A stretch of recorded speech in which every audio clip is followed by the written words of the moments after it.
In a small town surrounded by green fields and whispering winds, there lived a boy named Ethan Miller. Ethan was known by everyone, not for his intelligence, not for his kindness, but for one simple reason: his laziness.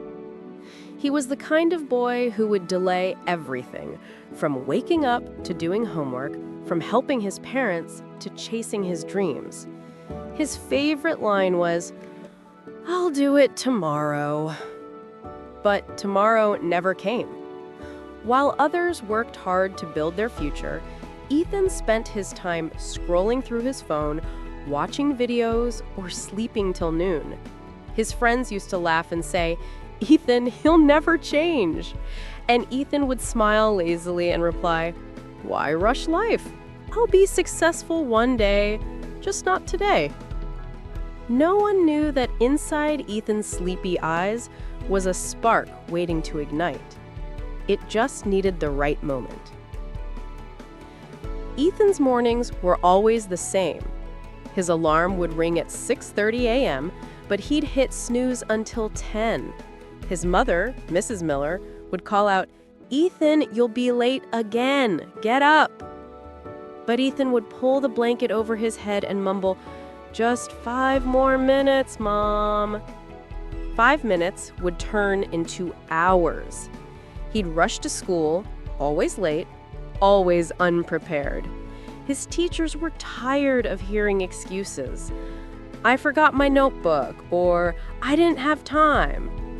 When exams came, Ethan barely passed. His father, Mr. Miller, was a hard-working mechanic who often came home late and tired. One evening, he sat Ethan down and said, "Son, life won't wait for you.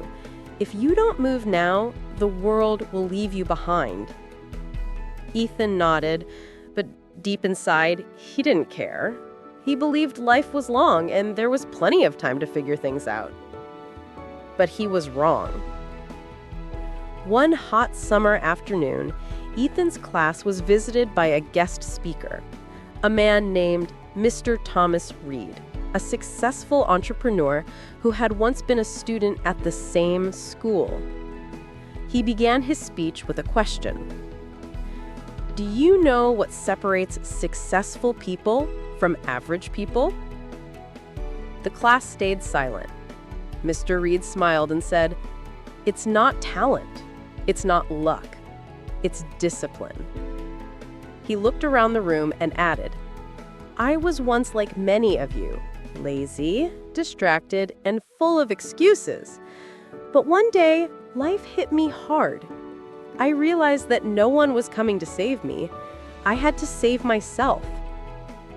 His words echoed in Ethan's mind. For the first time, Ethan felt something strange, a mixture of shame and motivation. He saw how confident Mr. Reed looked, how everyone admired him. That night, Ethan couldn't sleep. His mind replayed those words again and again. No one is coming to save you. You have to save yourself. The next morning, when the alarm rang, Ethan woke up early, for the first time in years. He looked at himself in the mirror and whispered, "Maybe I can change." Ethan decided to test himself. He made a small plan to wake up early every day for 1 week and go for a jog. Simple, right? But when the next morning came, his body screamed, "Sleep!" The bed felt warm, the air cool, and his brain whispered, "Just 1 more hour." But then he remembered Mr. Reed's voice. Discipline. He pushed the blanket aside, got up, and stepped outside. The morning air was fresh, the sky painted with shades of orange and pink. It felt new, just like him. At first, he could barely run for 5 minutes before gasping for breath, but he didn't stop. Every day he pushed a little harder. By the end of the week, he felt proud. He hadn't skipped a single day. For the first time in his life, Ethan felt something powerful: self-respect. Ethan wanted to keep improving. He started doing his homework on time, helping his parents, and reading books about success and motivation. But the old habits didn't disappear easily. There were days when he felt lazy again, days when he just wanted to lie on the couch and scroll endlessly through social media. One evening, after wasting 3 hours online, Ethan felt guilty. He stood up and shouted at himself in the mirror, "Why do you keep destroying your own dreams?" Tears filled his eyes. He realized something deep. Laziness isn't a physical problem, it's a mental one. He wasn't tired of work, he was afraid of failure. Ethan started writing in a notebook every day. What I want to become, why I'm doing this, what I'll lose if I quit. That notebook became his best friend, his silent motivator. One day, while helping his father in the garage, Ethan noticed how outdated some tools were. He thought, what if I could design a system that helps mechanics work faster? An idea sparked. He decided to create a simple mobile app that would help track car repair details, schedules, and customer info. But Ethan didn't know how to code. Instead of giving up, he said, "I'll learn." So every night, after finishing his homework, Ethan watched free online coding tutorials. It wasn't easy. Sometimes he couldn't understand anything. Sometimes he fell asleep while studying. But he didn't quit. His friends started noticing the change. One of them joked and said, "Ethan, are you possessed? You're actually studying?" Ethan laughed and replied, "No, I'm just tired of being lazy." After months of hard work, Ethan finally built a simple version of his app. He was so excited that he showed it to his teacher, Mr. Jacobs, who promised to present it at the school's annual science fair. Ethan felt unstoppable. But then, disaster struck. A week before the event, his laptop crashed. All his data, his code, his designs, everything was gone. Ethan sat in silence, tears rolling down his face. He wanted to quit. His old voice whispered again, "See, this is why you shouldn't try too hard. Go back to your easy life." But another voice, stronger this time, spoke inside him. "No, I've come too far to give up now." Ethan borrowed a friend's laptop and worked day and night, sleeping barely 2 hours a night. On the day of the fair, Ethan was exhausted, but ready. The school auditorium buzzed with excitement. Students displayed their projects, robots, solar models, and experiments. When Ethan's turn came, he walked on stage nervously. He demonstrated how his app could make work easier for mechanics.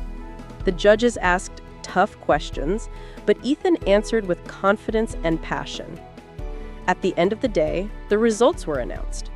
3rd place, 2nd place, and then first prize goes to Ethan Miller for his innovative app project. The crowd clapped and cheered. Ethan's parents cried with pride. His father hugged him tightly and said, "Son, you proved yourself." Ethan smiled and whispered, "No, Dad. I just proved that even a lazy boy can change."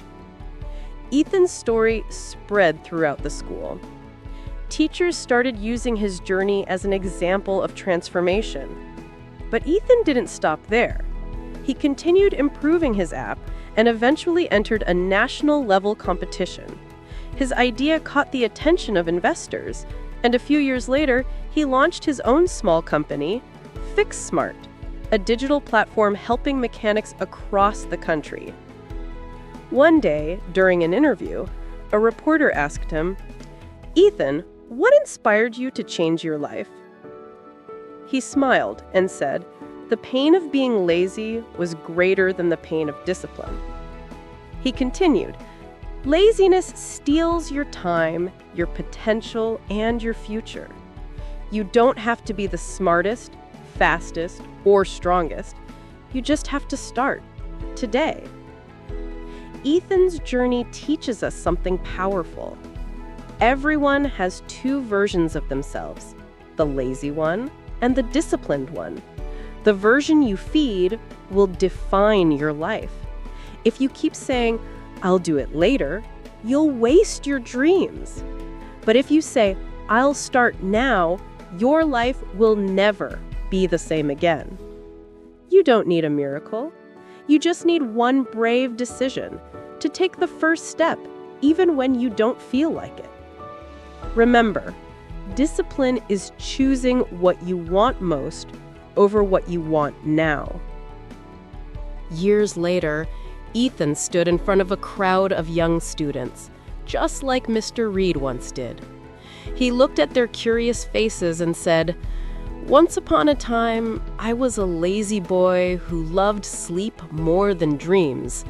But one day, I woke up, not just from sleep, but from the illusion that life would wait for me." He smiled and added, "You can't change your past, but you can shape your future, one disciplined step at a time." As the students clapped, Ethan looked up at the sky and whispered, "Thank you, Mr. Reed, for waking me up." And with that, the boy who once wasted every minute had learned the most powerful truth of life. Success doesn't come to those who wait. It comes to those who work. So, don't wait for the perfect moment. Start now. Prove yourself.